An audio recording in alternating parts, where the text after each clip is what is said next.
Hello, Roland Warren here. In a recent live chat, I talked about how uncertainty about when life begins should lead to a pro life, not a pro choice position. You may recall the analogy I used about moving boxes for a friend who is moving and not knowing which box contained a priceless vase. Your uncertainty would cause you to treat each and every box with the utmost care and caution. Indeed, doubt always makes us more cautious. And it should not be any different when it comes to the question of life in the womb. We should always err on the side of caution and care, leading to a pro life position. During that live chat, I also mentioned that there is a serious question about fatherhood to consider when it comes to how we view life in the womb. In case you don't remember, during his famous interview with Barack Obama during the 2008 presidential race, Pastor Rick Warren asked then Senator Obama, at what point does a baby get human rights? Obama said, well, I think that whether you are looking at it from a theological perspective or a scientific perspective, answering that question with specificity, is above my pay grade. In other words, Mr. Obama was using his uncertainty about when life begins to justify his pro-choice position.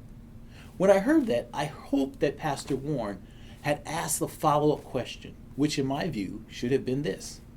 Okay, Senator Obama, you may not feel as though you can answer the question scientifically or theologically, but how about practically? When during Michelle's pregnancy with your first daughter did you consider yourself a father? In other words, when did your fatherhood begin? My feeling is that you would have heard a pin drop if that question was asked. How does a pro-choice father to be answer that question?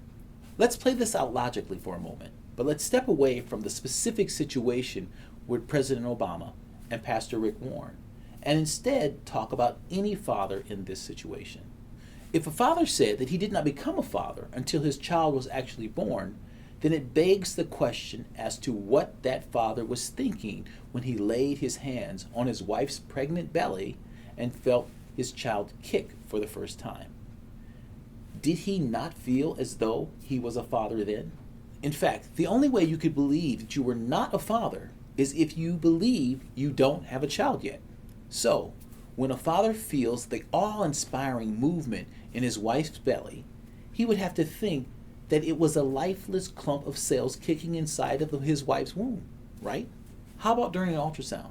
If a dad believes he is not a dad until his child is born, he would have to completely disengage himself emotionally when the image of his fully formed child pops up on an ultrasound screen. Therefore, anyone who's being honest would have to say that his fatherhood began at some point during his wife's pregnancy, when he saw a fully formed child during an ultrasound, when he and his wife picked a name for a baby based on its fully known sex, or when he felt his child kick for the first time. So you can see why this question of when fatherhood begins should have been asked of then Senator Obama when he dodged a question about when life begins. He would have had to admit that he believed he was a father at some point during the pregnancy, most likely from the moment he got the news from Michelle that she was pregnant. Therefore, he would have confirmed that he knew life began before his child was born. Certainly that simple question and the answer are not above anyone's pay grade. Amen? Until next time, may God bless you daily as you serve Him faithfully.